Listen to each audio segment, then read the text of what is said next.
Hello bachcho, let's read the question. The question says, which part of the fallopian tube is close to ovary? Option A ampulla, option B isthmus, option C uterus या फिर option D infundibulum. तो इस question में the key concept is female reproductive system. Female reproductive system. So this is how a female reproductive system looks like. तो female reproductive system में different different organs होते हैं. तो उसमें होता है अ पेयर ऑफ ओवरी. सो ये जो ओवल शेप का स्ट्रक्चर देखने को मिल रहा है, दिस इज कॉल्ड ओवरी, जहाँ पे ओवम प्रोडक्शन होता है. उसके बाद ये जो एंटायर ट्यूब लाइक स्ट्रक्चर यहाँ पे देखने को मिल रहा है, this is called the Fallopian tube. Again Fallopian tube भी एक पेयर होता है, नंबर में 2 फलोपियन ट्यूब प्रेजेंट होते हैं फीमेल रिप्रोडक्टिव सिस्टम में.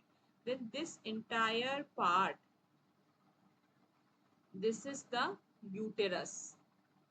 इसको हम यूटेरस बोलते हैं, जहाँ पे after fertilization implantation of the embryo होता है, राइट. यूटेरस के नीचे वाले पोर्शन को हम बोलते हैं सर्विक्स, और उसमें ये जो थिन सा कनाल है इसको हम बोलते हैं cervical canal. So this is basically, be very precise, this is cervical canal. और जो मस्क्यूलर एरिया है उसको हम बोलते हैं cervix. So this is your cervix.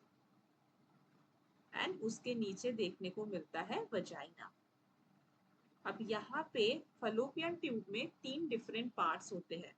The part which is showing this finger like projections, ठीक है, इस पार्ट को हम बोलते हैं इनफंडीबुलम. इनफंडीबुलम. इनफंडीबुलम के बाद एक स्वोलेन पार्ट होता है जहाँ पे मेल एंड फीमेल गैमेट का फ्यूजन होता है, उसको हम बोलते हैं एम्ब्यूला. और उसके बाद ये जो नैरो रीजन है जो यूटेरस के साथ जाके मिल रहा है, इसको हम बोलते हैं इस्थमस. तो फलोपियन ट्यूब में हमको 3 रीजन्स देखने को मिलता है, near the ovary, infundibulum, then ampulla में फर्टिलाइजेशन होता है, और इस्थमस जो है वो यूटेरस के पास प्रेजेंट होता है. यहाँ पे क्वेश्चन में हमको पूछा जा रहा है फलोपियन ट्यूब का कौन सा पार्ट ओवरी के क्लोज है. सो दैट मीन्स यहाँ पे हमारा करेक्ट आंसर क्या हो जाएगा, it will be option D infundibulum. Ampulla में अगेन फर्टिलाइजेशन होता है, इस्थमस जो है वो यूटेरस के पास है, और यूटेरस तो फैलोपियन ट्यूब का पार्ट है ही नहीं. सो आई होप आपको ये आंसर समझ आया होगा. All the best.